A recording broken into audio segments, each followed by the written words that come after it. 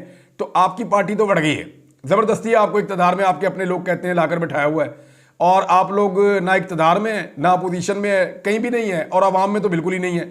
तो एस्टेब्लिशमेंट की ही मरहूने मिन्नत हैं आप, और एक्चुअली जो भी आप बात करेंगे उसको ये समझा जाएगा कि वो एस्टेब्लिशमेंट का नुक्ता नज़र है। और पीएमएलएन की कोई जरूरत नहीं है कि वो एस्टेब्लिशमेंट को ना बताए या ऑन बोर्ड ना ले। अब अगर किसी को कोई शक बाकी रह गया था तो राणा सनाउल्लाह के, ख्वाजा आसिफ के और जो बाकी लोग हैं उन सबके स्टेटमेंट से ये पता चल जाता है कि इस वक्त पाकिस्तान में हुकूमत एस्टेब्लिशमेंट की है। नून लीग को सिर्फ सामने बिठाया हुआ है, डरा के, धमका के, खौफजदा करके कि अगर तुम लोग बाज नहीं आए तो इमरान खान आ जाएगा और तुम लोगों ने जितनी करप्शन और बेईमानी और लूटमार की हुई है, एक तो उसका हिसाब देना पड़ेगा, और दूसरा पाकिस्तान की सियासत में तुम्हारा अमल दखल हमेशा के लिए खत्म हो जाएगा, इस खानदान का सूरज गुरूब हो जाएगा। लिहाजा वो बेचारे एस्टेब्लिशमेंट के जूते पॉलिश करने पे मजबूर हैं, और अभी भी मुज़ाकरात पर एस्टेब्लिशमेंट को ऑन बोर्ड नहीं, फैसले ही एस्टेब्लिशमेंट ने करने हैं। ये तो ना 3 में है तो ना 13 में है, इनकी तो हैसियत कोई बची नहीं है। फैसल चौधरी साहब ने कहा कि अगर एतवार तक मुतालबात हमारे ना माने गए मुज़ाकरात के हवाले से तो फिर सिविल नाफरमानी की तहरीक शुरू हो जाएगी। एक और स्टेटमेंट है, ये बड़ा इंपॉर्टेंट है, आपको बताता हूँ। लेकिन पीटीआई की जो पार्लिमानी पार्टी की मीटिंग हुई ना, उसमें एक छोटा सा जो है वो नुक्ता है एतराज़ का, और वो मैं सामने रखना चाहता हूँ कि पीटीआई ने इमरान खान नहीं बोला, साबिक वज़ीर आज़म नहीं बोला, बानी चेयरमैन का लफ्ज़ इस्तेमाल किया है। ये पाबंदी जो है ये एक गैर एलानिया पाबंदी इमरान खान साहब के ऊपर लगाई गई थी पाकिस्तान के मीडिया में, जिसे पैमरा ने कहा जी हमने ऐसी कोई पाबंदी नहीं लगाई, लेकिन ये एक गैर एलानिया पाबंदी पाकिस्तान की एस्टेब्लिशमेंट की जानिब से पाकिस्तान के मीडिया पर लगी हुई है। अब यही लफ्ज़ अगर पाकिस्तान तहरीक इंसाफ का अपना एलामिया में लिखे जाएंगे कि बानी तहरीक इंसाफ ने मुस्बत सोच के साथ मुज़ाकराती कमेटी तश्कील दी पार्लिमानी पार्टी। अब बानी तहरीक इंसाफ चाहते हैं कि यहाँ पे इमरान खान का लफ्ज़ या साबिक वज़ीर आज़म का लफ्ज़ वो लिख सकते थे, तो वो इस्तेमाल नहीं किया गया। तो ये पाकिस्तान तहरीक इंसाफ का शायद गलती हुई उनसे। उन्हें इस बात का अंदाज़ा करना चाहिए कि इतनी दफ़ा बानी पीटीआई मीडिया ने इतनी दफ़ा किया, और वो सिर्फ इमरान खान को डीग्रेड करने के लिए किया, लेकिन पाकिस्तान तहरीक इंसाफ ने अपने एलामिया में भी वही चीज़ लिख दी। नाज़रीन, और ख़बरें हैं मेरे पास, और काफ़ी सारी ख़बरें हैं, लेकिन नेक्स्ट वीलॉग में आप तक मैं पहुँचाता हूँ। अब तक के लिए इतने, अपना ख्याल रखिएगा, अपने इस चैनल का भी। अल्लाह हाफ़िज़।